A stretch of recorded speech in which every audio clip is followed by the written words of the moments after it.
मैं एक गहरा कुआं हूं इस जमीन पर, बेशुमार लड़के लड़कियों के लिए कि उनकी प्यास बुझाता रहूं। उसकी बेपनाह रहमत उसी तरह जर्रे जर्रे पर बरसती है जैसे कुआं सबकी प्यास बुझाता है। इतनी सी कहानी है मेरी, ज़ैनुल आबदीन और आशी अम्मा के बेटे की कहानी। उस लड़के की कहानी जो अखबारें बेचकर अपने भाई की मदद करता था। उस शागिर्द की कहानी जिसकी परवरिश शिव सुब्रमण्य अय्यर और अय्यदुराई सोलोमन ने की। उस विद्यार्थी की कहानी जिसे पंडले मास्टर ने तालीम दी, MG मेनन और प्रोफेसर साराभाई ने इंजीनियर की पहचान दी, जो नाकामियों और मुश्किलों में पलकर साइंसदान बना। और उस रहनुमा की कहानी जिसके साथ चलने वाले बेशुमार काबिल और हुनरमंद लोगों की टीम थी।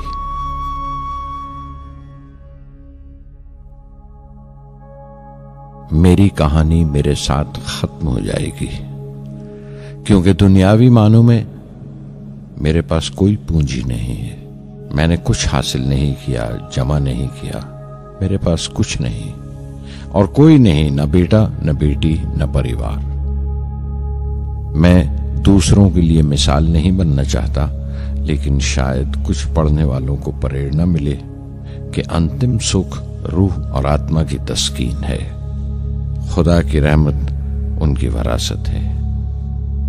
मेरे परदादा अव्वल, मेरे दादा फकीर और मेरे वालिद ज़ैनुल आबदीन का खानदानी सिलसिला अब्दुल कलाम पर खत्म हो जाएगा, लेकिन खुदा की रहमत कभी खत्म नहीं होगी, क्योंकि वो अमर है, लाफानी है। पूर्णमद पूर्णमिदं पूर्णात् पूर्णमुदच्यते पूर्णस्य पूर्णमादाय पूर्णमेवावशिष्यते। ॐ पूर्णमदः पूर्णमिदं पूर्णात् पूर्णमुदच्यते पूर्णस्य पूर्णमादाय पूर्णमेवावशिष्यते। पूर्णमदः पूर्णमिदं पूर्णात् पूर्णमुदच्यते पूर्णस्य पूर्णमादाय पूर्णमेवावशिष्यते। पूर्णमदः पूर्णमिदं पूर्णात् पूर्णमुदच्यते पूर्णस्य पूर्णमादाय पूर्णमेवावशिष्यते।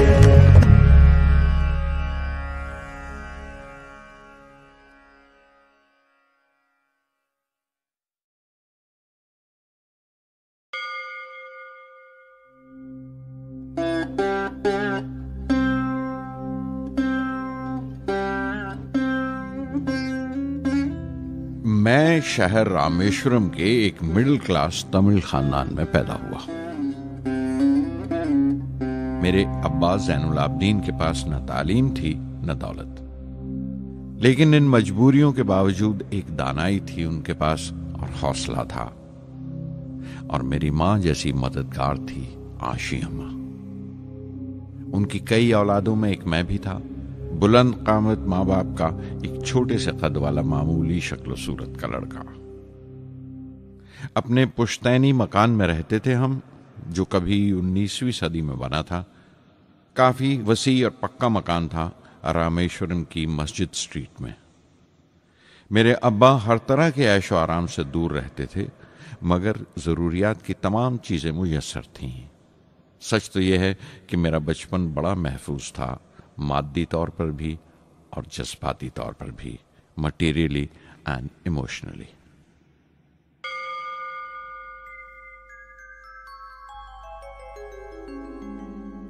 रामेश्वरम का मशहूर शिव मंदिर हमारे घर से सिर्फ 10 मिनट की दूरी पर था।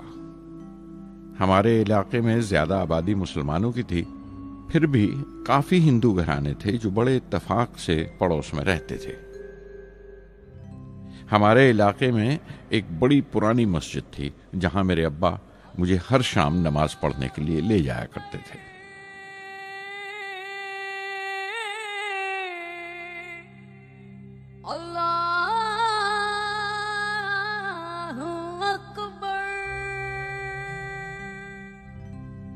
रामेश्वरम मंदिर के बड़े पुरोहित पक्षी लक्ष्मण शास्त्री मेरे अब्बा के पक्के दोस्त थे। मेरी बचपन की यादों में आंकी हुई एक याद ये भी थी कि अपने अपने रवायती लिबास में बैठे हुए वो दोनों कैसे रूहानी मसलों पर देर देर तक बातें करते रहते थे। मेरे अब्बा मुश्किल से मुश्किल रूहानी मामलों को भी तमिल की आम जबान में बयान कर लिया करते थे। एक बार मुझसे कहा था, जब आफत आए तो आफत की वजह समझने की कोशिश करो, मुश्किलें हमेशा खुद को परखने का मौका देती हैं।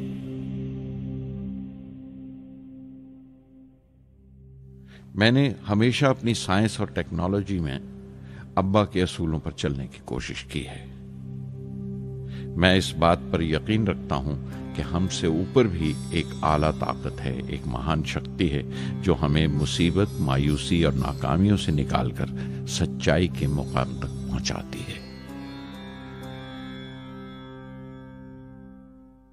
मैं करीब 6 बरस का था जब अब्बा ने एक लकड़ी की कश्ती बनाने का फैसला किया, जिसमें वो यात्रियों को रामेश्वरम से धनुषकोडी का दौरा करा सकें, ले जाएं और वापस ले आएं। वो समंदर के साहिल पर लकड़ियां बिछाकर कश्ती का काम किया करते थे। एक और हमारे रिश्तेदार के साथ, अहमद जलालुद्दीन। बाद में उनका निकाह मेरी आपा जोहरा के साथ हुआ। अहमद जलालुद्दीन हालांकि मुझसे 15 साल बड़े थे, फिर भी हमारी दोस्ती आपस में जम गई थी। हम दोनों हर शाम लंबी सैर को निकल जाया करते थे। मस्जिद गली से निकलकर हमारा पहला पड़ाव शिव मंदिर हुआ करता था, जिसके गिर्द हम उतनी ही श्रद्धा से परिक्रमा करते थे जिस श्रद्धा से बाहर से आए हुए यात्री। जलालुद्दीन ज्यादा पढ़ लिख नहीं सके उनके घर के हालात की वजह से, लेकिन मैं जिस जमाने की बात कर रहा हूं, उन दिनों हमारे इलाके में सिर्फ वही एक शख्स था जो अंग्रेजी लिखना जानता था।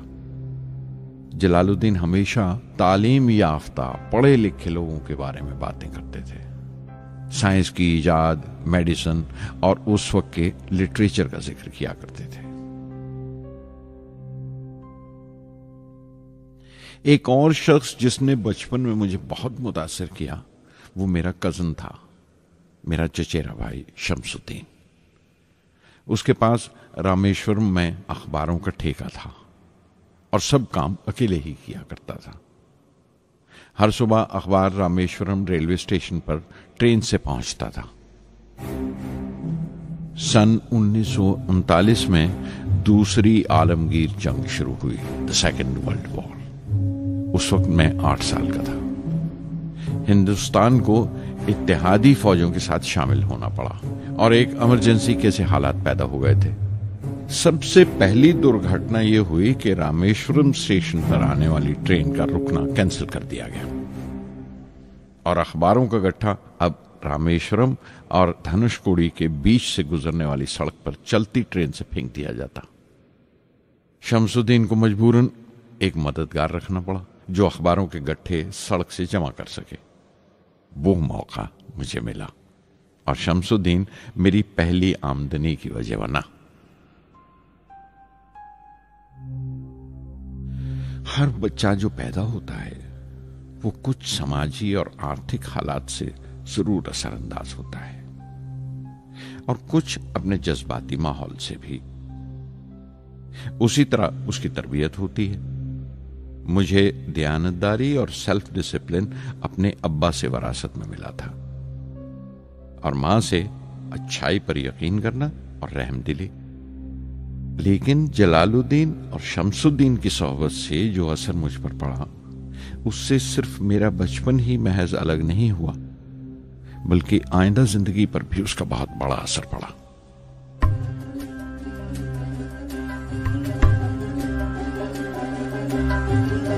மகற்கு ஆற்றும் நன்றி அபயத்து முந்தி இருப்பச்செயல் தந்தை மகற்கு ஆற்றும் நன்றி அபயத்து முந்தி இருப்பச்செயல் இருப்பச்செயல் மகன் தந்தைக்கு ஆற்றும் உதவி இவன் தந்தை என்னோற்றான் கொள்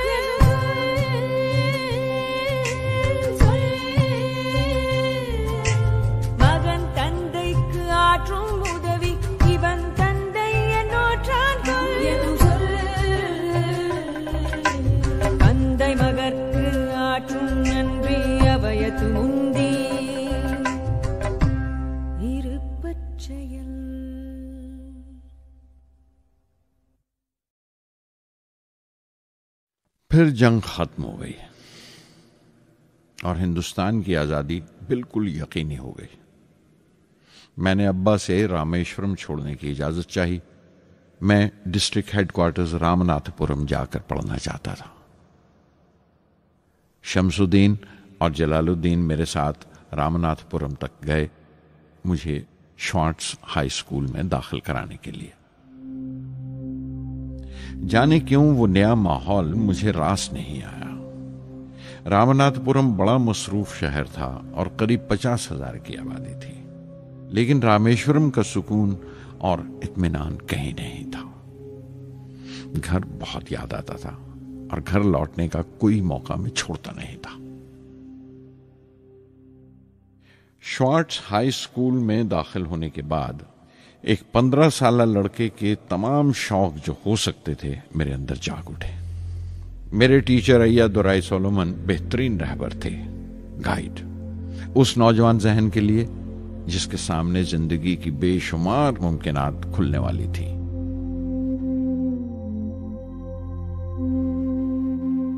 रामनाथपुरम के उस अरसा क़याम में उनसे मेरा रिश्ता उस्ताद शागिर्द या गुरु शिष्य से भी आगे निकल गया। अय्या दुराई कहा करते थे, जिंदगी कामयाब होने और नतीजे हासिल करने के लिए 3 ताकतों पर काबू पाना बहुत जरूरी है: ख्वाहिश, यकीन और उम्मीद।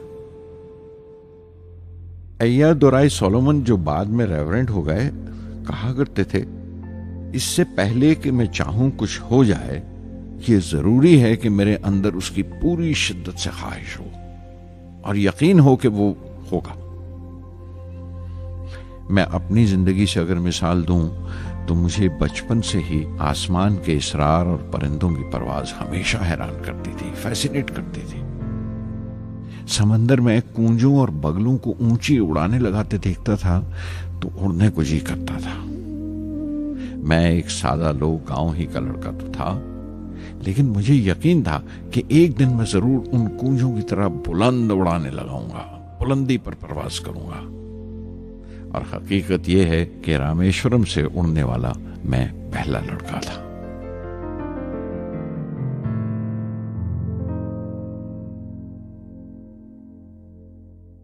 श्वार्ट्ज स्कूल में तालीम खत्म करते करते मेरे अंदर खुद एतमादी बस चुकी थी और मुझे यकीन था कि मैं जरूर कामयाबी हासिल करूंगा। मैं तालीम आगे जारी रखूंगा, उसमें कोई दूसरा ख्याल नहीं था। सन 1950 में मैं इंटरमीडिएट पढ़ने के लिए सेंट जोसेफ कॉलेज ट्रिची में दाखिल हो गया। जब बीएससी डिग्री के लिए मैंने सेंट जोसेफ कॉलेज में दाखिला लिया तो हायर एजुकेशन के माने सिर्फ इतने ही जानता था। ये नहीं जानता था कि हायर एजुकेशन के लिए कुछ और भी हो सकता है। न ये जानता था कि साइंस पढ़ के फ्यूचर के लिए और क्या मौके हासिल हो सकते हैं। बीएससी पास करने के बाद ही जान पाया कि फिजिक्स मेरा सब्जेक्ट नहीं था। अपने ख्वाब को पूरा करने के लिए मुझे इंजीनियरिंग में जाना चाहिए था। पता नहीं क्यों कुछ लोगों का ऐसा ख्याल है कि साइंस आदमी को खुदा से मुनकर कर देती है, लेकिन मेरे लिए तो साइंस एतमाद, विश्वास और रूहानी तस्कीन की वजह रही है। किसी तरह मैं MIT यानी मद्रास इंस्टीट्यूट ऑफ टेक्नोलॉजी के उम्मीदवारों की लिस्ट में तो आ गया, लेकिन उसका दाखला बहुत महंगा था। कम से कम 1,000 रुपए की जरूरत थी और मेरे अब्बा के पास इतने रुपए नहीं थे। उस वक्त मेरी अक्का, मेरी आपा जोहरा ने अपने सोने के कड़े और चेन बेचकर मेरी फीस का इंतजाम किया। मुझ पर उसकी उम्मीद और यकीन देखकर मैं पसीज गया।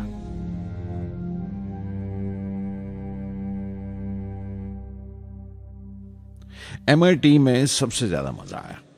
वहां 2 हवाई जहाज रखे देखकर जो उड़ान से बरी कर दिए गए थे, मुझे उनकी तरफ एक अजीब सा खिंचाव महसूस होता था।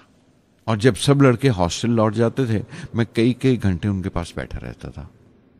फर्स्ट ईयर मुकम्मल करने के बाद जब मुझे अपने ज्यादा खुसूसी मजमून चुनना थे, यानी अपनी स्पेशल ब्रांच का चुनाव करना था, तो मैंने फॉरेन एरोनॉटिकल इंजीनियरिंग का चुनाव कर लिया। MIT की तालीम के दौरान मुझे 3 टीचर्स ने बहुत मुतासिर किया। Professor Sponder, professor KAV Pandalai, professor Narasimha Rao. Professor Sponder technical aerodynamics सिखाते थे। एरोनॉटिकल इंजीनियरिंग में दाखिले से पहले मैंने उनसे सलाह ली थी। उन्होंने समझाया था कि मुझे मुस्तकबिल का फैसला करने से पहले मुस्तकबिल की मुमकिनात के बारे में नहीं सोचना चाहिए, बल्कि सोचना चाहिए एक अच्छी बुनियाद के लिए और अपने रुझान और इश्तियाक के बारे में कि उसमें कितनी शिद्दत है, मेरे एप्टीट्यूड्स और एस्पिरेशन में कितनी इंटेंसिटी है। मैं खुद भी होने वाले इंजीनियरिंग स्टूडेंट्स से कहना चाहता हूं कि जब वो अपना स्पेशलाइजेशन का चुनाव करें तो ये देखें कि उनमें कितना शौक है, कितना उत्साह है और लगन है उस शोबे में जाने के लिए। प्रोफेसर KAV पंडले ने मुझे एरोस्ट्रक्चर डिज़ाइन सिखाया और उसका तज्जिया भी, विश्लेषण, एनालिसिस भी। वो बड़े खुशदिल और दोस्त टीचर थे और हर साल कोई ना कोई नया तरीका, नया नजरिया लेकर आते थे कोर्स में। प्रोफेसर नरसिंह राव मैथमेटिशियन थे। वो एरोडायनेमिक्स की थ्योरी सिखाया करते थे। उनकी क्लास में दाखिल होकर मुझे मैथमेटिकल फिजिक्स बाकी तमाम सब्जेक्ट्स से ज्यादा अच्छा लगने लगा। साध संगी हरि हरि नाम चित्तारा चित्तारा, साध संगी हरि हरि नाम चित्तारा, सहजी अनंतु होवे दिनु राति, अंकुर भलो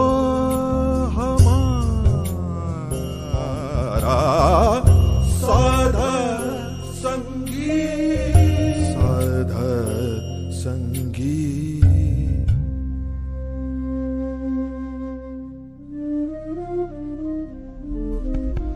गुरुपुरा भेटियो बड़ भागी, गुरुपुरा भेटियो बड़ भागी, जाको अंतु न परवारा, अंतु न परवारा, नानक सरनी गहि स्वामी की, पुनः पुनः नमस्कार, साध संगी, साध संगी।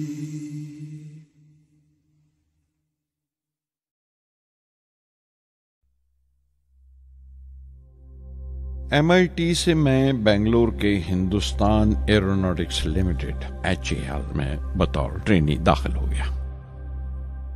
HAL से जब मैं एरोनॉटिकल इंजीनियरिंग ग्रेजुएट बनकर निकला तो जिंदगी ने 2 मौके मेरे सामने खड़े कर दिए और दोनों मेरी परवाज के देरीना ख्वाब पूरे कर सकते थे। एक मौका था एयरफोर्स का, दूसरा मिनिस्ट्री ऑफ डिफेंस में directorate of technical development and production का।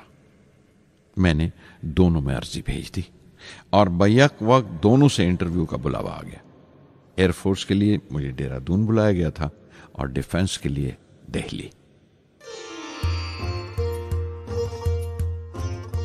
मेरे दोनों मुकाम 2000 किलोमीटर के फासले पर थे। ये पहला मौका था मेरा अपने वसी और विराट वतन को देखने का। खिड़की पर बैठा मैं इस देश की सरजमीन को पांव तले से बहता हुआ देख रहा था। हैरान था कि उत्तर की तरफ सफर करते हुए एक ही मुल्क का लैंडस्केप कैसे बदलता चला जाता है। मैं 1 हफ्ता दिल्ली में ठहरा, डिफेंस मिनिस्ट्री का इंटरव्यू दिया। इंटरव्यू अच्छा हुआ था। वहां से मैं देहरादून गया एयरफोर्स सिलेक्शन बोर्ड के इंटरव्यू के लिए। 25 उम्मीदवारों में मैं 9वें नंबर पर आया। मेरा दिल बैठ गया, बहुत मायूस हुआ और कई दिन तक अफसोस रहा कि एयरफोर्स में जाने का मौका मेरे हाथ से निकल गया। मैं ऋषिकेश चला गया, दिल पर यह बोझ लेकर कि आने वाले दिन बड़े सख्त होंगे।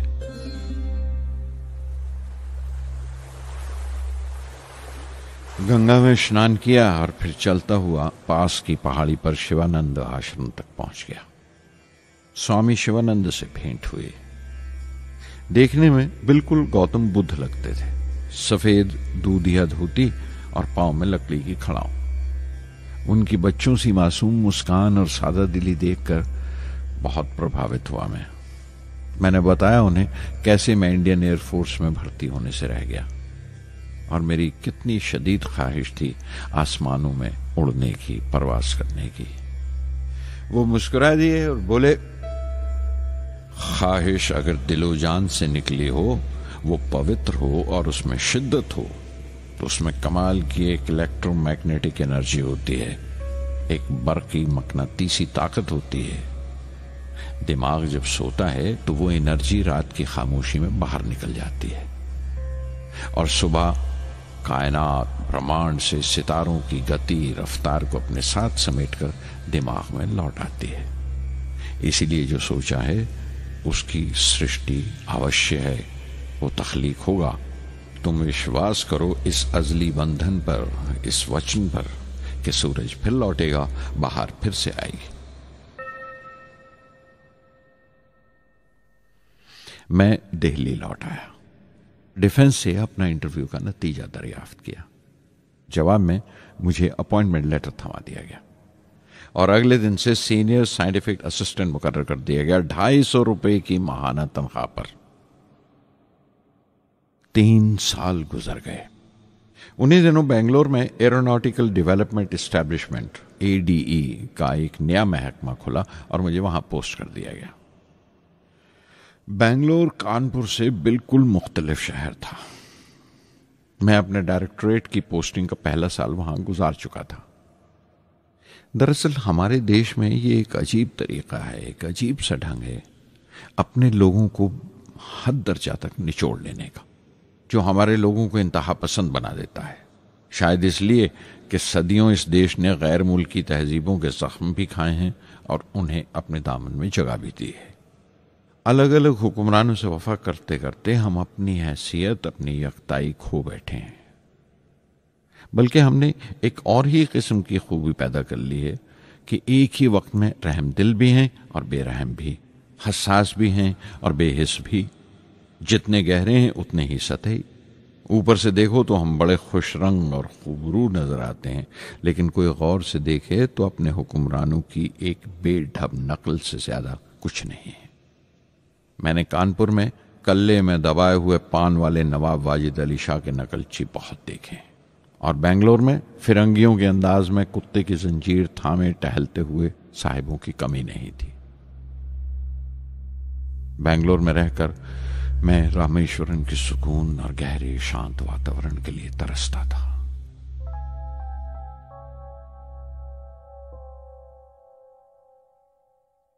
पहले साल तो ADE में कोई ज्यादा काम नहीं था। एक प्रोजेक्ट टीम बनाई थी कि 3 सालों में एक स्वदेशी हॉवरक्राफ्ट तैयार करें और वो वक्त से पहले तैयार हो गया। नंदी उसका नाम रखा गया, शिव की सवारी के आधार पर। उसका डिजाइन हमारी उम्मीद से ज्यादा अच्छा था, लेकिन मैं सख्त मायूस हुआ जब आपसी कंट्रोवर्सीज की बिना पर सारा प्रोजेक्ट बालाए ताक रख दिया गया, बंद कर दिया गया। Professor MGK Menon, Tata institute of fundamental research के डायरेक्टर, एक रोज अचानक ही हमारी जांच पड़ताल को आ पहुंचे। नंदी का जिक्र निकला। मुझसे पूछताछ करते हुए उन्होंने ख्वाहिश जाहिर की एक 10 मिनट की उड़ान के लिए। उसके 1 हफ्ता बाद की बात है, मुझे इनकुस्पार से बुलावा आ गया, the Indian committee for space research. मैं मुंबई चला गया रॉकेट इंजीनियर की पोस्ट के लिए इंटरव्यू देने। मेरा इंटरव्यू लेने वाले डॉक्टर विक्रम साराभाई और प्रोफेसर MGK मेनन के अलावा मिस्टर सराफ थे, जो उस वक्त एटॉमिक एनर्जी कमीशन के डिप्यूटी सेक्रेटरी के ओहदे पर थे। डॉक्टर साराभाई की गर्मजोशी ने पहली ही मुलाकात में मेरा दिल मोह लिया। अगले ही दिन मुझे खबर मिल गई कि मैं चुन लिया गया। मुझे इनकोस्पार में रॉकेट इंजीनियर की हैसियत से शामिल कर लिया गया था।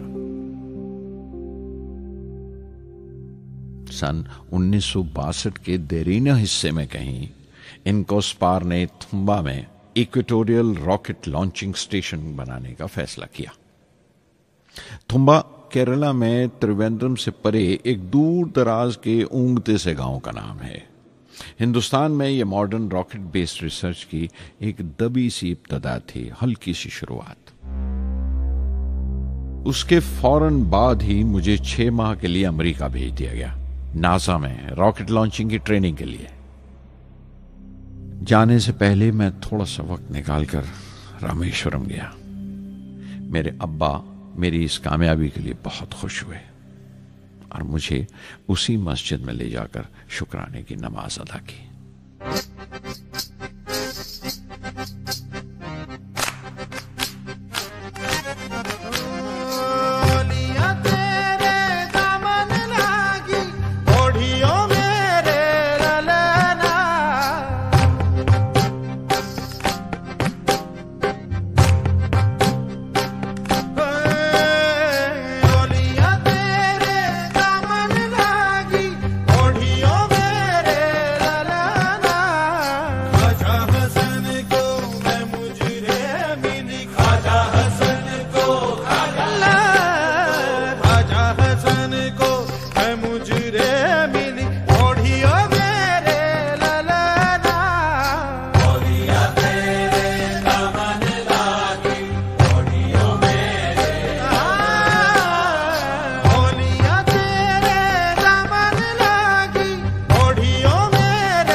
NASA Langley research centre Virginia में मैंने अपने काम की शुरुआत की।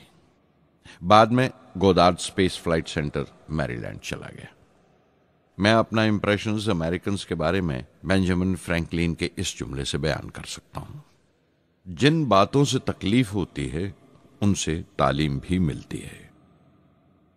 हिंदुस्तानी तंजीमों में, यहां की ऑर्गेनाइजेशंस में एक बड़ी मुश्किल है। जो ऊपर हैं वो बड़े मगरूर हैं। अपने से छोटों की, जूनियर्स और सबऑर्डिनेट्स की राय लेना अपनी हतक समझते हैं। कोई शख्स भी अपनी खूबी दिखा नहीं सकता अगर आप उसे मलामत ही करते रहें। उसूल और पाबंदी, पाबंदी और सख्ती, सख्ती और जुल्म के बीच की लाइन बड़ी महीन है, बारीक है। उसकी पहचान बहुत जरूरी है। मैं जैसे ही नासा से लौटा, फौरन बाद हिंदुस्तान का पहला रॉकेट लॉन्च वाक़या हुआ 21 नवंबर सन 1963। वो साउंडिंग रॉकेट था, नाम नाइकी अपेची। नाइकी अपेची की कामयाबी के बाद प्रोफेसर साराभाई ने अपनी आरज़ू, अपने एक ख्वाब का इजहार किया। एक Indian satellite launch vehicle ISLV का सपना। हिंदुस्तानी रॉकेट का ख्वाब 20वीं सदी में एक तरह से 18वीं सदी का ख्वाब भी कहला सकता है, जो टीपू सुल्तान ने देखा था। टीपू सुल्तान की फौज में 27 ब्रिगेड थे जो खुशून कहलाते थे, और हर एक ब्रिगेड में एक दस्ता था रॉकेटमैन का जो साथ रहा करता था और जुर्क्स कहलाता था। जब टीपू सुल्तान मारा गया तो अंग्रेजों ने 700 रॉकेट्स और 900 रॉकेट के सब सिस्टम्स बरामद किए 1799 में तिरुकन्नाहल्ली की जंग के बाद। वो रॉकेट्स विलियम कॉन्गरीव ने इंग्लैंड भिजवा दिए जांच पड़ताल के लिए, उसकी तकनीक समझने के लिए, जिसे आज की साइंसी जबान में हम रिवर्स इंजीनियरिंग कहते हैं। टीपू सुल्तान की मौत के साथ उस ख्वाब की भी मौत हो गई, कम से कम 150 साल के लिए। पंडित जवाहरलाल नेहरू की बदौलत वो रॉकेटरी का ख्वाब एक बार फिर हिंदुस्तान में जिंदा हुआ।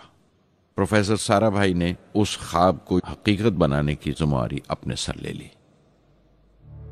बहुत से तंग नजर लोगों को एतराज था इस बात पर कि इस मुल्क में जहां लोगों को 2 वक्त की रोटी नसीब नहीं होती, वहां इन स्पेस उड़ानों को, इन खलाई तहरीकों को क्यों तरजीह दी जा रही है।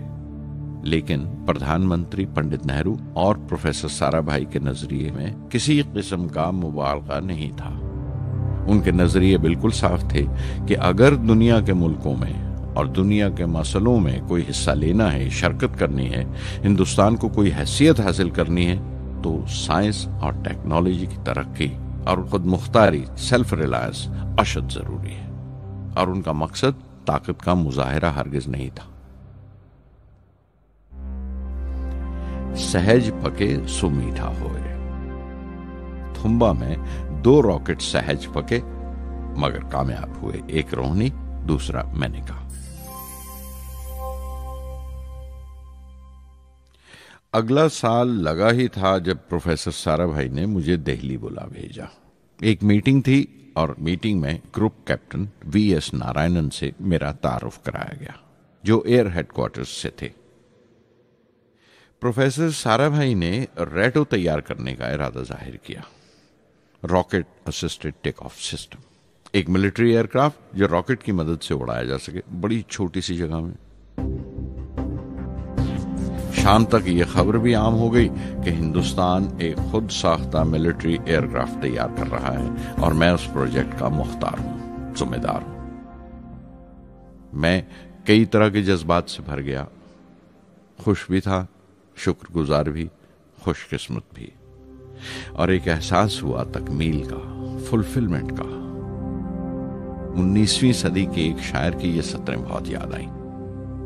हर दिन के लिए तैयार रहो, हर दिन को एक तरह ही मिलो। जब ओखली हो बर्दाश्त करो, जब दस्ता हो तो वार करो। रेटो पे काम करते हुए 2 अहम वाकयात हुए। पहला तो यह था कि अपने देश में पहली बार स्पेस रिसर्च का 10 साला प्रोग्राम तैयार हुआ, जिसके ऑथर थे प्रोफेसर साराभाई। मेरे लिए वो एक ऐसा रोमानी मैनिफेस्टो था जैसे स्पेस से इश्क करने वाले किसी शायर की रोमानी नज्म हो, जैसे कोई अपने देश के आसमान से इश्क करने लगा हो। और दूसरा वाकया मिनिस्ट्री ऑफ डिफेंस में मिसाइल पैनल का तैयार होना।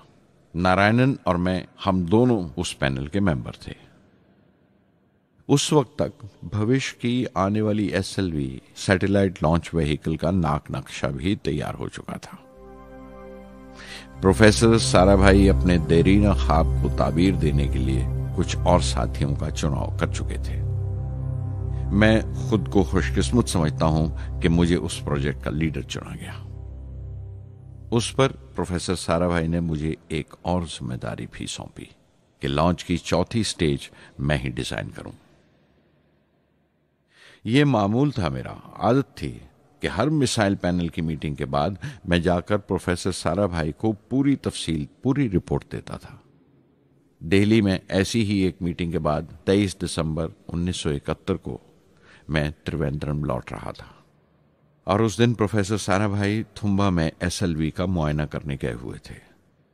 दिल्ली एयरपोर्ट के लाउंज से मैंने उन्हें फोन किया, पैनल मीटिंग की तफसील बताई। प्रोफेसर साराभाई ने मुझे कहा कि मैं त्रिवेंद्रम एयरपोर्ट पर उनका इंतजार करूं। मैं जब त्रिवेंद्रम पहुंचा तो फिजा में एक मातम बिछा हुआ था। मुझे खबर दी गई कि प्रोफेसर साराभाई नहीं रहे। चंद घंटे पहले दिल का दौरा पड़ने से उनका इंतकाल हो गया। मैं थर्रा के रह गया। चंद घंटे पहले ही तो मैंने उनसे बात की थी। मेरे लिए वो बहुत बड़ा सदमा था। प्रोफेसर साराभाई मेरी नजर में इंडियन साइंस के राष्ट्रपिता हैं, जैसे राष्ट्र के पिता महात्मा गांधी हैं। उन्होंने अपनी टीम से रहनुमा पैदा किए और खुद अपने अमल से उनके लिए मिसाल साबित हुए।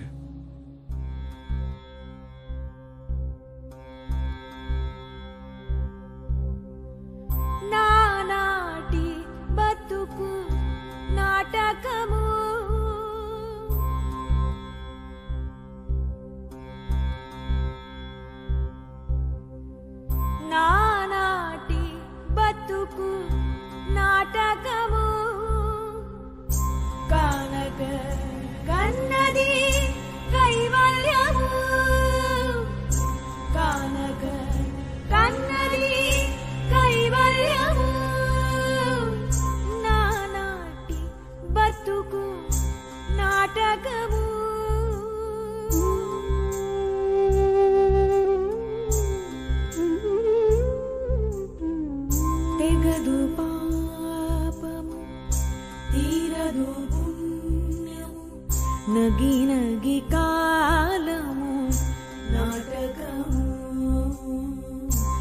తెగదు పాపము తీరదు పుణ్యము నగి నగి కాలము నాటకము యగువన శ్రీ వెంకటేశ్వరుడేలిగే యగువన శ్రీ వెంకటేశ్వరుడేలిగే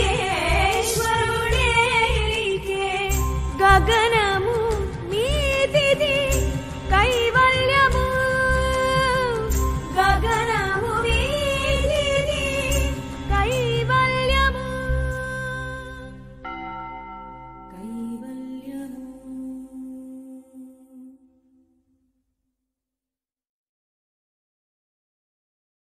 कुछ अरसा प्रोफेसर एमजी के मेनन ने स्पेस रिसर्च का काम संभाला। बिलाखिर प्रोफेसर सतीश धवन को Indian Space Research Organisation ISRO की जिम्मेदारी सौंप दी गई। तुम्बा का पूरा कॉम्प्लेक्स एक बड़े पैमाने पर स्पेस सेंटर बना दिया गया और Vikram Sarabhai space centre VSSC का नाम दिया गया। जिसने वो सेंटर कायम किया था उसी के नाम से उस जगह की श्रद्धांजलि पेश की गई। मशहूर मेटलर्जिस्ट डॉक्टर ब्रह्म प्रकाश VSSC के पहले डायरेक्टर मुकर्रर हुए। कोई भी शख्स अपनी जिम्मेवारी में तभी कामयाब हो सकता है अगर वो बारसूख हो, मोतबर हो और अपने फैसलों के लिए उसे सही हद तक आजादी हो। शायद निजी जिंदगी में भी तसल्ली का यही एक रास्ता है। आजादी और जिम्मेवारी एक साथ हो, तभी वो तस्कीन और खुशी का बायस हो सकती है। और जाती आजादी हासिल करने के लिए मैं 2 रास्ते तजवीज कर सकता था जो मैंने इख्तियार किए। पहला तो यह कि अपनी तालीम और तरबियत को बढ़ावा दो। इल्म, नॉलेज बड़ा कारआमद हथियार है, बहुत काम आता है। इल्म जितना ज्यादा होगा उतनी ज्यादा आजादी के हकदार होगे। इल्म वो पूंजी है जो कोई छीन नहीं सकता। टीम की रहनुमाई तभी मुमकिन है अगर आपकी जानकारी मुकम्मल हो, अप टू डेट हो। कामयाब रहनुमा बनने के लिए जरूरी है कि दिन का काम जब खत्म हो आप पिछले काम का जायजा लें, अगले दिन के काम की तैयारी करें। दूसरा तरीका यह है कि अपने काम को अपना फख्र समझें, गर्व समझें और जरूरी है कि अपने अंदर की शक्ति की सही जानकारी हो। जो करो उस पर यकीन रखो या जिस पर यकीन हो वही करो, वरना दूसरों के ईमान का शिकार बनते रहोगे। SLV प्रोजेक्ट के पहले 3 सालों में साइंस के बहुत से नए नए इसरार खुले और आहिस्ता आहिस्ता साइंस और टेक्नोलॉजी का फर्क समझ आने लगा। रिसर्च और अमल, डेवलपमेंट का फासला पता चलने लगा। किसी भी इजाद में गलतियां होना लाजमी है, लेकिन हर गलती कामयाबी की तरफ एक और कदम उठाती है, एक और सीढ़ी बन जाती है। किसी भी तख्लीक की तरह SLV-3 की तख्लीक भी कई दर्दनाक लम्हों से गुजरी। एक रोज जब मैं और मेरे तमाम साथी अपने कामों में पूरी तरह डूबे हुए थे, मेरे घर से एक मौत की इत्तला पहुंची। मेरे दोस्त और हमदर्द मेरे बहनोई जलालुद्दीन का इंतकाल हो गया था। कुछ देर के लिए तो मैं सुन्न होकर रह गया। मेरी आंखों में अंधेरा छा गया। थोड़ी देर बाद जब अपने चौगिरदे का एहसास हुआ तो महसूस किया जैसे मेरी हस्ती का एक हिस्सा मर गया था। रात की रात बसों में सफर करता हुआ अगली सुबह मैं रामेश्वरम पहुंचा। जोहरा को क्या तसल्ली देता और क्या सब्र देता अपनी भांजी महबूबा को जो रो रो कर हलकान हो रही थी। मेरी आंखों के सोते पहले ही सूख चुके थे। थुम्बा लौटकर बहुत दिनों तक सारा कामकाज, सारी मसरूफियत बेमानी लगने लगी। बहुत दिनों तक बहुत मलाल लगा, सब बेमानी लगता था। प्रोफेसर धवन देर देर तक हौसला देते थे। कहते, SLV पर जैसे जैसे काम आगे बढ़ेगा मुझे सब्र महसूस होगा और ये मायूसी कम होते होते गुजर जाएगी। 1976 में मेरे अब्बा ज़ैनुल आबदीन 102 साल की उम्र में वहीं रामेश्वरम में इंतकाल फरमा गए। 15 पोते पोतियां छोड़कर गए थे पीछे और एक पड़पोता। दुनियावी तौर पर वो सिर्फ एक और बुजुर्ग की मौत थी। कोई बड़ा मातम नहीं हुआ, झंडा नहीं उतारा गया, न अखबारों ने स्याह हाशिए दिए, न सियासतदान थे वो, न विद्वान कोई, न कोई बड़े सरमायादार। एक सीधे सादे इंसान थे, फरिश्ता सिफत, और हर उस बात की वजह थे जो दानाई और पारसाई की राह दिखाती है।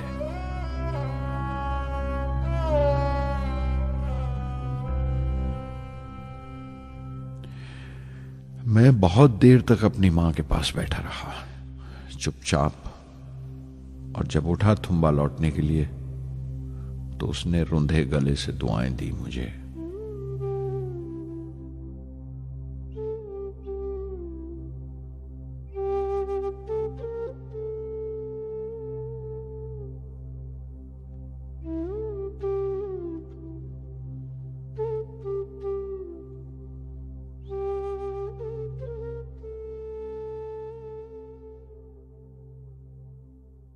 SLV-3 अपोजी रॉकेट जो फ्रांस से उड़ाई जाने वाली थी, अचानक कुछ मुश्किलों का शिकार हो गई।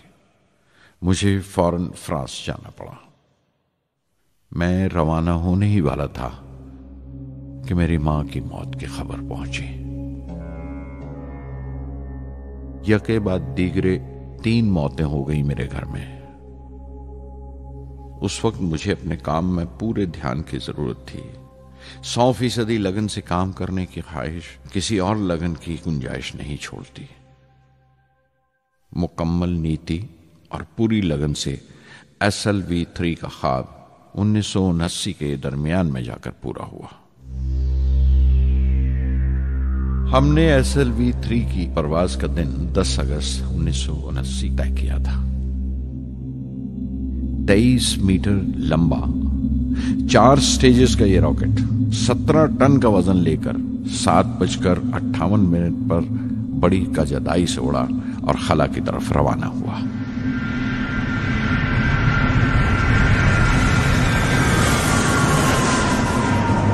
पहली स्टेज हर तरह से पुख्ता निकली और बड़े आराम से रॉकेट दूसरी स्टेज में दाखिल हो गया। हम सब दम खुद रह गए, सांस रोके बैठे थे। हमारे बरसों का ख्वाब आसमान की तरफ सफर कर रहा था। अचानक हमारे ख्वाब में दरार आई, हमारा सुकून टूटा, हमारी खामोशी टूटी। दूसरी स्टेज काबू से बाहर होने लगी थी। 317 सेकंड के बाद परवाज टूट गई। मेरी मेहनत और उम्मीद चौथी स्टेज को साथ लेकर तमाम मलबा श्री हरिकोटा से 560 किलोमीटर दूर समंदर में जाके गिरा।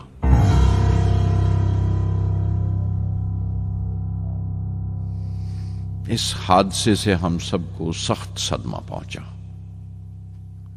मैं गम और गुस्से से भर गया, नुचड़ गया, बिल्कुल जिस्मानी तौर पर भी और जहनी तौर पर भी। मैं सीधा अपने कमरे में गया और बिस्तर में धंस गया। मैंने अपने कंधे पर एक दिलासे का हाथ महसूस किया तो आंख खोली। दोपहर ढल चुकी थी, शाम करीब थी। डॉक्टर ब्रह्म प्रकाश मेरे सराहने बैठे थे। उनकी इस हमदर्दी ने छू लिया मुझे। मैं उदास था, मायूस था, लेकिन अकेला नहीं।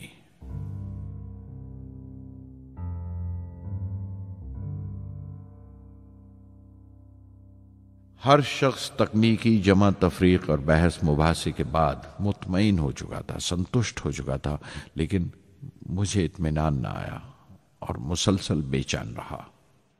मैं बेसाख्ता खड़ा हो गया और एतराफ किया प्रोफेसर धवन के सामने, सर, मेरे साथियों को नाकामयाबी की वजह दरियाफ्त हो जाने से इत्मीनान हो गया, लेकिन मैं उसे काफी नहीं समझता। इस मिशन के डायरेक्टर की हैसियत से इस गलती को भी मैं अपनी जिम्मेवारी समझता हूं। SLV-3 की नाकामयाबी की जिम्मेवारी मेरी है।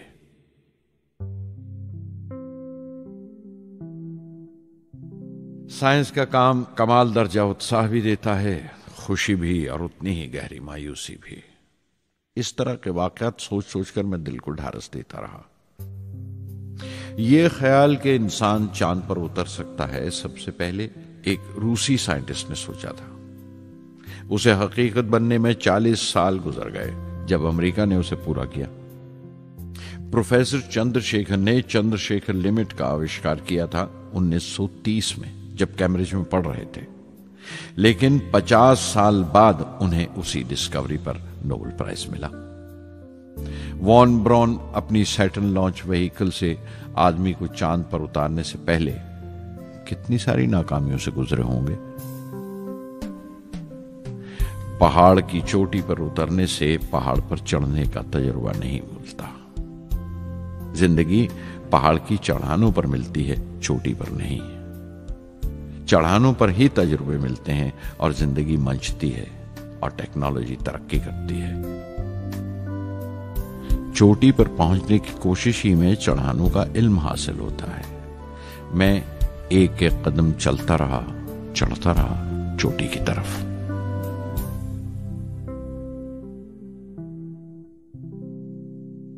SLV-3 की उड़ान से 30 घंटा पहले 17 जुलाई 1980 के दिन अखबारों की सुर्खियां तरह तरह की राय और अंदाजों से भरी हुई थीं। ज्यादातर रिपोर्टर्स ने पहली SLV की उड़ान याद दिलाई थी कि किस तरह वो रॉकेट फेल हो गया था और उसका मलबा समंदर में जाकर गिरा था। कुछ लोगों ने तो देश की दूसरी खामियों का जिक्र करते हुए भी उसे SLV-3 से जोड़ दिया था। मैं जानता था कि अगले दिन का नतीजा हमारे फ्यूचर के स्पेस प्रोग्राम का फैसला करने वाला है। मुख्तसर ये कि सारी कौम की नजरें हम पर गड़ी हुई थीं। 18 जुलाई 1980 सुबह 8:03 पर हिंदुस्तान का पहला सैटेलाइट लॉन्च व्हीकल उड़ा।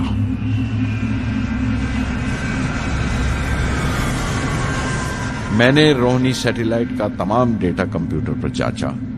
अगले 2 मिनट के अंदर अंदर रोहिणी अंतरिक्ष में था। उस तमाम शोरगुल के बीच में मैंने अपनी जिंदगी के सबसे अहम अल्फाज अदा किए। मैं मिशन डायरेक्टर बोल रहा हूं, एक जरूरी खबर सुनने को तैयार रहो। चौथी स्टेज कामयाबी के साथ रोहिणी सैटेलाइट को लेकर अंतरिक्ष में दाखिल कर रही है। मैं ब्लॉक से बाहर आया तो मेरे साथियों ने मुझे कंधों पर उठा लिया और नारे लगाते हुए जुलूस निकाला। सारी कौम में एक जोश की लहर दौड़ गई। हिंदुस्तान उन चंद कौमों में शामिल हो गया था जिनके पास सैटेलाइट लॉन्च की काबिलियत थी। हमारी कौम का एक ख्वाब पूरा हुआ था और हमारे इतिहास का एक नया बाब खुला, एक नया चैप्टर। प्रधानमंत्री इंदिरा गांधी ने मुबारकबाद का तार भेजा और सबसे ज्यादा हिंदुस्तान के साइंसदान खुश थे कि ये पूरी कोशिश स्वदेशी थी, हमारी अपनी थी। मैं कुछ मिले जुले जज्बात से गुजर रहा था। मैं खुश था कि पिछली 2 दहाइयों से जिस कोशिश में था बिलाखिर उसमें कामयाब हुआ। लेकिन उदास था जिन लोगों की बदौलत में यहां पहुंचा था वो लोग मेरे साथ नहीं थे। मेरे अब्बा, मेरे बहनोई जलालुद्दीन और प्रोफेसर साराभाई। SLV-3 की कामयाबी के महीने भर के अंदर ही प्रोफेसर धवन का फोन आया एक दिन और दिल्ली बुलाया प्रधानमंत्री से मिलने के लिए। मेरी एक छोटी सी उलझन थी कपड़ों को लेकर। हमेशा से बड़े आमियाना से कपड़े पहनता हूं और पांव में चप्पल या स्लीपर कह लो। प्रधानमंत्री को मिलने जैसा वो लिबास नहीं था, मेरे लिए नहीं, उनके एहतराम के लिए। सुना तो प्रोफेसर धवन बोले, कपड़ों की फिक्र मत करो, तुमने जो शानदार कामयाबी पहन रखी है वो काफी है। रिपब्लिक डे 1981 मेरे लिए एक बड़ी खुशखबरी लेकर आया कि मुझे पद्म भूषण से नवाजा गया है। मैंने अपने कमरे को बिस्मिल्लाह खां की शहनाई से भर लिया। शहनाई की गूंज मुझे कहीं और ही ले गई। मैं रामेश्वरम पहुंच गया, मां के गले लगा। अब्बा ने मेरे बालों को उंगलियों से सहलाया और मेरा दोस्त, मेरा रफीक जलालुद्दीन मस्जिद गली में जमा हुए लोगों में मेरे इनाम का ऐलान कर रहा था। मेरी बहन जोहरा ने मीठा बनाया घर में। पक्षी लक्ष्मण शास्त्री ने मेरे माथे पर तिलक लगाया। फादर सोलोमन ने मेरे हाथ में सलीब देकर दुआ पढ़ी और प्रोफेसर सारा भाई को देखा। उनके चेहरे पर मुस्कुराहट थी, फख्र था। जो पौधा वो लगाकर गए थे अब पूरा पेड़ बन चुका था, जिसके फल हिंदुस्तान की आवाम तक पहुंच रहे थे।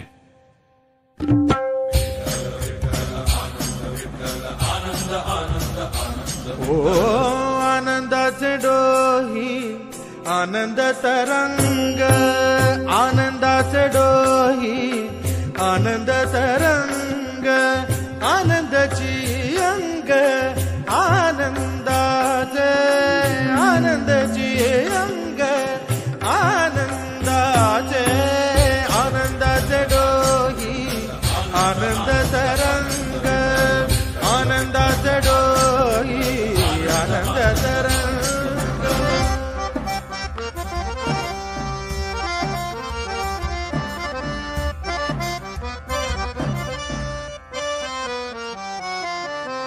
गर्भाचे आवडी मातेचा डोहळा, तेथीचा जीवळा येथे प्रेंबे। गर्भाचे आवडी मातेचा डोहळा, तेथीचा जीवळा तेथे प्रेंबे। तुका म्हणे तैसा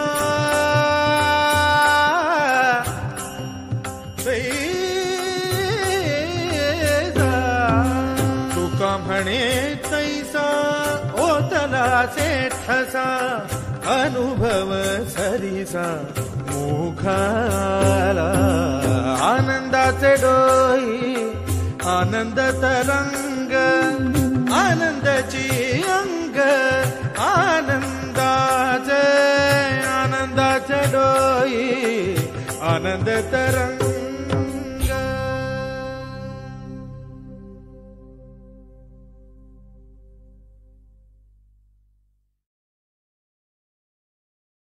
पहली जून 1982 मैंने defence research and development laboratory DRDL की जिम्मेवारी संभाल ली। उस वक्त के defence minister Shri R Venkataraman ने जब मशवरा दिया कि बजाय दर्जा बदर्जा मिसाइल तैयार करने के हमें मुकम्मल अपनी मिसाइल तैयार करने का प्रोग्राम बनाना चाहिए, तो हमें अपने कानों पर यकीन नहीं आया और देखते देखते ही वो प्रोजेक्ट एक मुकम्मल मिसाइल का प्रोग्राम बन गया, जिसके नतीजे आइंदा बहुत दूर तक पहुंचे। हर एक प्रोजेक्ट का नाम हिंदुस्तान की खुद मुख्तारी, सेल्फ रिलायंस का सबूत था। सरफेस टू सरफेस मिसाइल का नाम पृथ्वी रखा गया, टैक्टिकल कोर व्हीकल को त्रिशूल का नाम दिया गया, surface to air defence system Akash कहलाया, एंटी टैंक मिसाइल प्रोजेक्ट को नाग के नाम से पुकारा गया और मेरे देरीना ख्वाब रेक्स को यानी re entry experiment launch vehicle को मैंने अग्नि का नाम दिया। मिसाइल टेक्नोलॉजी का हुनर दुनिया की कुछ चुनी हुई कौमों के पास ही था। वो बड़े ताज्जुब से हमारी तरफ देख रहे थे कि हम क्या करने जा रहे हैं और कैसे करेंगे। हम एक मीटिंग में बैठे हुए अपने मकसद को पूरा करने के लिए 1984 की निशानदेही कर रहे थे जब डॉक्टर ब्रह्म प्रकाश की मौत की खबर आई। मेरे लिए वो एक और सदमा था। पहली SLV की नाकामी के वक्त जिस तरह उन्होंने ढारस दी थी मुझे, वो याद करके मैं और ज्यादा गमगीन हो गया।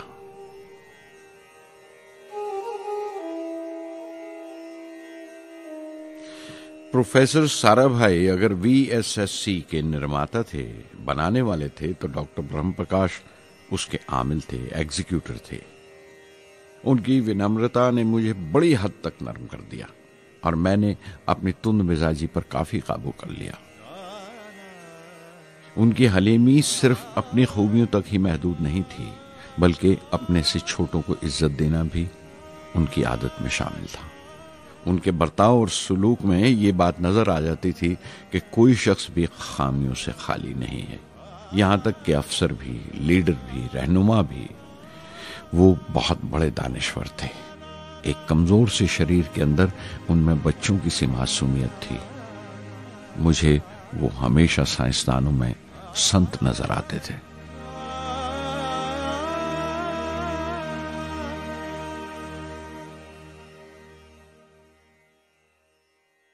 पृथ्वी का काम अपनी तकमील को पहुंच रहा था जब हम 1988 में दाखिल हुए। 25 फरवरी 1988 सुबह 11:23 पर पृथ्वी की पहली परवाज वाक़ हुई। हमारे मुल्क में वो एक ऐतिहासिक मौका था। पृथ्वी सिर्फ एक सरफेस टू सरफेस मिसाइल ही नहीं, बल्कि आइंदा आने वाली तमाम किस्म की मिसाइल का बुनियादी नक्शा भी था। फ्यूचर का मॉड्यूल था वो। पृथ्वी ने हमारे आस पड़ोस के मुल्कों को दहला दिया। मगरबी यानी वेस्टर्न मुल्कों को पहले तो हैरत हुई, फिर गुस्से का इजहार किया और पाबंदी लगा दी इंडिया के लिए कि वो ऐसी कोई चीज बाहर के मुल्कों से न खरीद सकें जो उनके मिसाइल प्रोग्राम में इस्तेमाल हो सकती हो या काम आ सकती हो। मिसाइल की इजाद में हिंदुस्तान की खुद मुख्तारी ने दुनिया के तमाम तरक्की याफ्ता मुल्कों को परेशान कर दिया। अग्नि की टीम में 500 से ज्यादा साइंसदान शामिल थे। अग्नि की परवाज 20 अप्रैल 1999 तय पाई थी। लॉन्च की तमाम तैयारियां मुकम्मल हो चुकी थीं और हिफाजत के लिए यह फैसला किया गया था कि लॉन्च के वक्त आसपास के तमाम गांव खाली करा दिए जाएं। अखबारात और दूसरी मीडिया ने इस बात को बहुत उछाला। 20 अप्रैल पहुंचते पहुंचते तमाम मुल्क की नजरें हम पर टिकी हुई थीं। दूसरे मुल्कों का दबाव बढ़ रहा था कि हम इस तजुर्बे को मुलतवी कर दें या खारिज कर दें, लेकिन सरकार मजबूत दीवार की तरह हमारे पीछे खड़ी रही और किसी तरह हमें पीछे नहीं हटने दिया।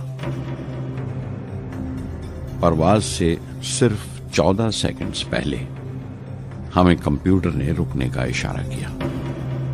किसी एक पुर्जे में कोई खामी थी, वो फौरन ठीक कर दी गई, लेकिन उसी वक्त डाउन रेंज स्टेशन ने रुकने का हुक्म दिया। चंद सेकंड्स में कई रुकावटें सामने आ गईं और परवाज मुलतवी कर दी गई। अखबारात ने आस्तीनें चढ़ा ली। हर बयान ने अपनी अपनी तरह की वजूहात निकाल ली। कार्टूनिस्ट सुधीर दार ने एक कार्टून शाया किया जिसमें एक खरीदार कुछ सामान दुकानदार को वापस करते हुए कह रहा था, अग्नि की तरह वो भी नहीं चली। एक कार्टून में दिखाया गया कि साइंसदान कह रहा है, सब ठीक था, स्विच बटन नहीं चला। हिंदुस्तान टाइम्स के कार्टून में एक नेता रिपोर्टर को समझा रहा है, डरने की कोई बात नहीं, ये बड़ी अमन पसंद अहिंसावाद की मिसाइल है, इससे कोई मरेगा नहीं।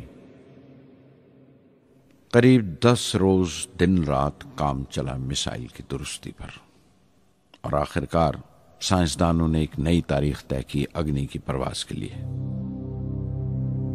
मगर फिर वही हुआ। 10 सेकंड पहले कंप्यूटर ने रुकावट का इशारा किया। पता चला एक पुर्जा काम नहीं कर रहा है। परवाज फिर मुलतवी कर दी गई। ऐसी बात किसी भी साइंसी तजुर्बे में हो जाना आम बात है। गैर मुल्कों में भी बहुत बार होता है, लेकिन उम्मीद से भरी हुई कौम हमारी मुश्किलें समझने को तैयार नहीं थी। हिंदू अखबार में केशव का एक कार्टून छपा जिसमें एक देहाती कुछ नोट गिनते हुए कह रहा था, मिसाइल के वक्त गांव से हट जाने का मुआवजा मिला है। 2-4 बार और ये तजुर्बा मुलतवी हुआ तो मैं पक्का घर बनवा लूंगा। अमोल बटर वालों ने अपने होर्डिंग पर लिखा, अग्नि को ईंधन के लिए हमारे बटर की जरूरत है। अग्नि की मुरम्मत का काम जारी रहा। आखिरकार एक बार फिर 22 मई की तारीख अग्नि की परवाज के लिए तय पाई। उसकी पिछली रात doctor Arunachalam, general K N Singh और मैं डिफेंस मिनिस्टर केसी पंत के साथ चहलकदमी कर रहे थे। पूरे चांद की रात थी, हाई टाइड का वक्त था और लहरें गरज गरज कर खुदा की अजमत का नाम ले रही थी। कल अग्नि की परवाज कामयाब होगी या नहीं, बार बार यही सवाल हमारे दिमाग में गूंज रहा था।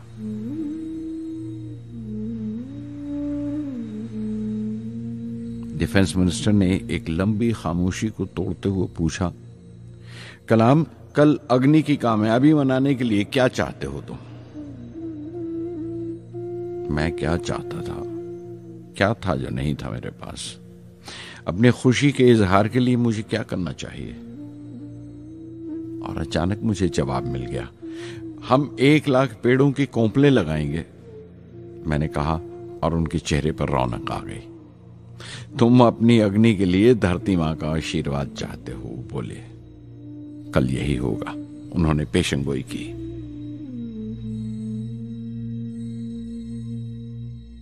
अगले दिन सुबह 7:10 पर अग्नि लॉन्च हुई। कदम कदम सही निकला। मिसाइल ने जैसे टेक्स्ट बुक याद कर ली हो, जैसे सबक याद कर लिया था। हर सवाल का सही जवाब मिल रहा था।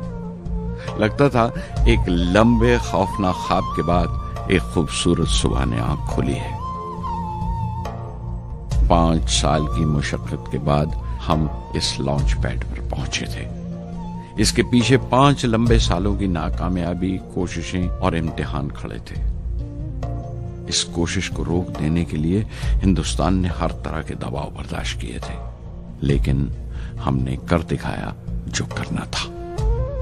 मेरी जिंदगी का सबसे कीमती लम्हा था वो मुट्ठी भर सेकंड्स, 600 सेकंड की वो परवाज जिसने हमारी बरसों की थकान दूर कर दी, बरसों की मेहनत को कामयाबी का तिलक लगाया।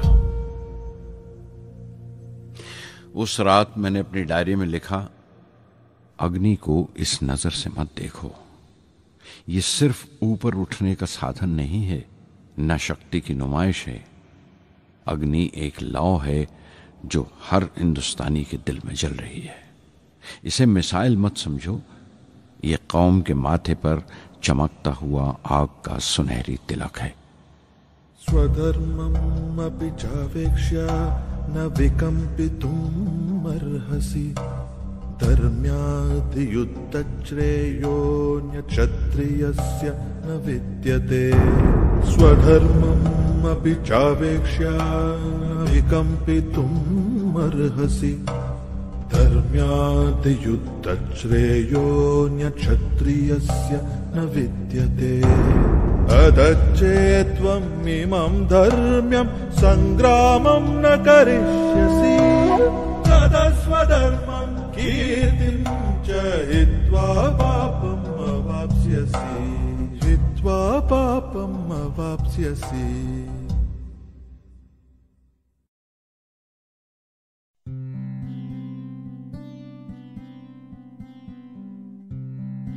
$1990 के रिपब्लिक डे पर देश ने मिसाइल प्रोग्राम की कामयाबी का जश्न मनाया। मुझे पद्म विभूषण से नवाजा गया और डॉक्टर अरुणाचलम को भी। 10 साल पहले पद्म भूषण की यादें एक बार फिर हरी हो गईं।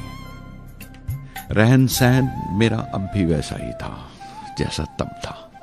10 बाय 12 का एक कमरा किताबों से भरा हुआ और कुछ जरूरत का फर्नीचर जो किराए पर लिया था।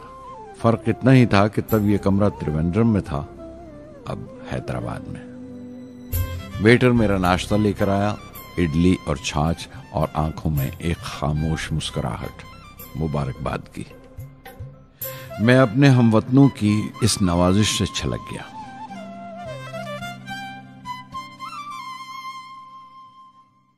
मैं जानता हूं कि बहुत से साइंसदान और इंजीनियर मौका मिलते ही वतन छोड़ जाते हैं, दूसरे मुल्कों में चले जाते हैं ज्यादा रुपया कमाने के लिए, ज्यादा आमदनी के लिए।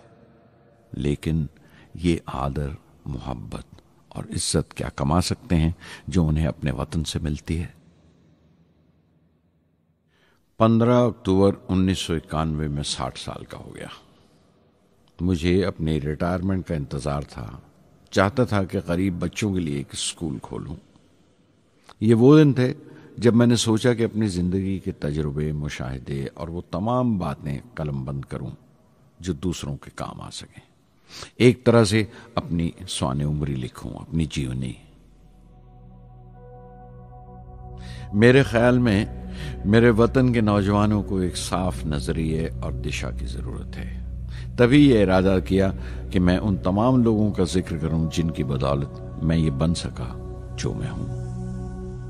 मकसद ये नहीं था कि मैं कुछ बड़े बड़े लोगों के नाम लूं, बल्कि ये कि कोई शख्स कितना भी छोटा क्यों ना हो, उसे हौसला नहीं छोड़ना चाहिए। मसले, मुश्किलें जिंदगी का हिस्सा हैं और तकलीफें कामयाबी की सच्चाइयां हैं। जैसा कहा है किसी ने, खुदा ने यह वादा नहीं किया कि आसमान हमेशा नीला ही रहेगा, जिंदगी भर फूलों से भरी राहें मिलेंगी। खुदा ने यह वादा नहीं किया कि सूरज है तो बादल नहीं होंगे, खुशी है तो गम नहीं, सुकून है तो दर्द नहीं होगा।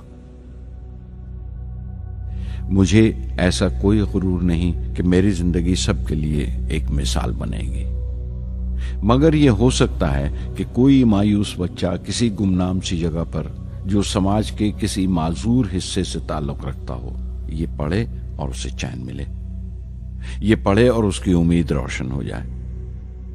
हो सकता है ये कुछ बच्चों को नाउमीदी से बाहर ले आए और जिसे वो मजबूरी समझते हैं वो मजबूरी ना लगे। उन्हें यकीन रहे कि वो जहां भी हैं खुदा उनके साथ है। काश हर हिंदुस्तानी के दिल में जलती हुई लौ को पर लग जाए और उस लौ की परवाज से सारा आसमान रोशन हो जाए।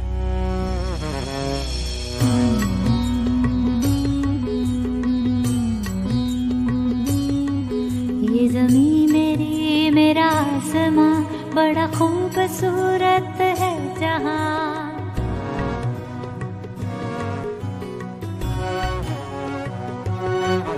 ये ज़मीं मेरी, मेरा आसमां, बड़ा खूबसूरत है जहां।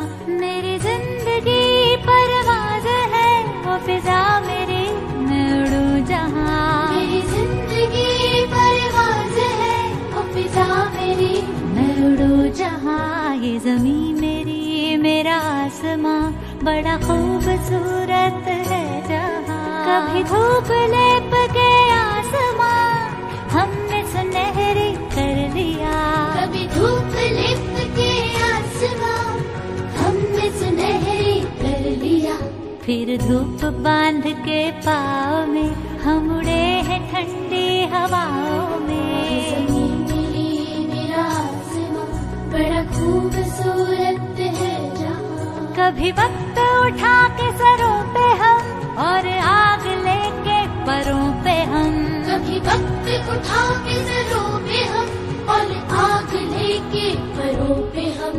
कभी छानी खाली खला कहीं, हम उड़े जहाँ पे हवा नहीं। ज़मीं मेरी, मेरा आसमां, बड़ा खूबसूरत है जहां। मेरी जिंदगी परवाज़ है,